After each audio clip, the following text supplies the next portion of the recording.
Well, welcome to CATA TV. We're very pleased to have with us today Tom Houston, the partner in the law firm of Fraser Milner Casgrain, champion of the Innovation Nation. And I saw, Tom, too, you've handled over 100 VC transactions. That's a lot of experience. Yep. I also read with great interest the communique. Maybe I could just hold that up. And it reads, U.S. venture capital industry is saying no to funding Canadian innovation. And there's some references in that communique to some of the border tax laws that are creating some difficulty in accessing capital, fundamental to innovation, fundamental to growing companies. So Tom, I'm wondering if you could start and first to give our viewers a little understanding of the venture capital industry in Canada and perhaps in the U.S. also. Where do we stand? How does that look? Mm-hmm. Thanks, John, very much. I've jotted down a few quick facts and figures which I thought might be interesting, and they're fairly current as well.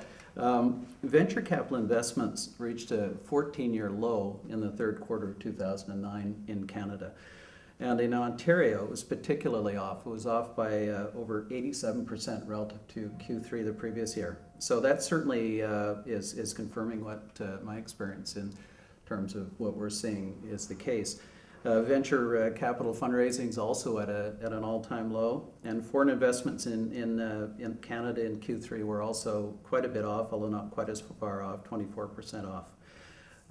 One other fact I wanted to just provide to the audience as well as in Deloitte's Global Trends in Venture Capital report, which was done in 2007, Canada was seen as having one of the most unfavorable tax environments in the world. And Section 16 was no doubt part of that.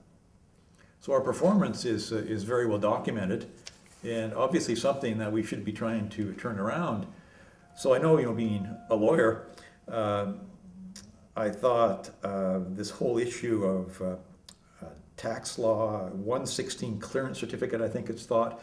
People may not know what a 116 clearance certificate is, and why is that significant? So maybe fill us in on why that's a problem. Yeah, no, I'd be happy to do that, John. And on the sale of shares of a Canadian private company, the purchaser is required to remit 25% of the proceeds of the sale to CRA unless the seller, non-resident seller, delivers a 116 certificate. Now, 116 certificate is something that is applied for by a U.S. resident or a resident of another country that has a treaty with Canada in order to demonstrate that they have treaty protection and therefore shouldn't have to pay tax in Canada. So, sounds simple enough, apply for a 116 certificate and away we go. The problem really that you have is that most of the investors are funds. They're limited partnership funds or they're limited liability companies, and they themselves have many investors. And the test of whether the person is treaty exempt is at the ultimate investor level. So in some of the cases we've seen, there are hundreds of individual limited partners or hundreds of members of a limited liability company, and CRA requires evidence that each of those sellers are actually treaty exempt. They can require that tax returns be provided to them and other personal tax information, and you can imagine the job of doing that for the fund who's invested in this Canadian company. It's not only time-consuming, it's expensive, and quite frankly, it's aggravating. And if they don't have to do it with a U.S. company sale, why would they want to invest in a Canadian company sale? So that's really how it's developed. The CRA recently is trying to improve the administration of it, but we're still not at a point where it makes sense. So many U.S. funds and other foreign funds have long memories. They have memories of terrible experiences with the 116 process, and they've simply said, we won't invest in Canadian companies anymore. Or if they do invest, they make the poor Canadian company go through hieroglyphics to export the company to Delaware and create an exchangeable share structure, or form an intermediary investment company through Luxembourg or Barbados. Time, delay, and expense, and it just has created a real problem. I quite frankly, as I've said before, I can't understand why the Canadian government won't move on this initiative. It strikes me as a fairly simple issue to fix, and I think, in just one more point, John, but ironically, at the end of the day, 116 certificates are usually obtained, so no tax is paid.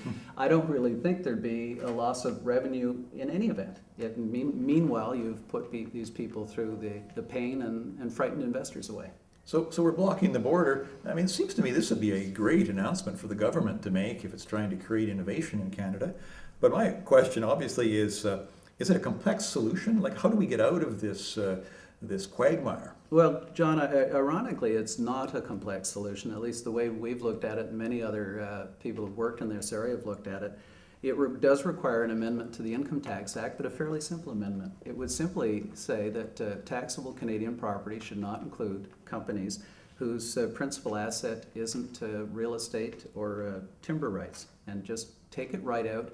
This is the way it's done in the United States, in the United Kingdom, in Australia. So if we were Canadians investing in those countries, don't have to go through the reverse. So in my mind, it's a fairly simple fix. And that puts us in sync with our trading partners. By the way, as you know, we're going to be including white papers and research materials with this communique that really lays out in great detail some of the points that you've made. So Tom Houston, partner Fraser Milner Casgrain, has spoken to us today about the venture capital industry, cross-border tax laws, and really offered a very easy remedy to opening the doors for more investments in emerging Canadian technology companies. Tom, thank you very much. Thank you, John.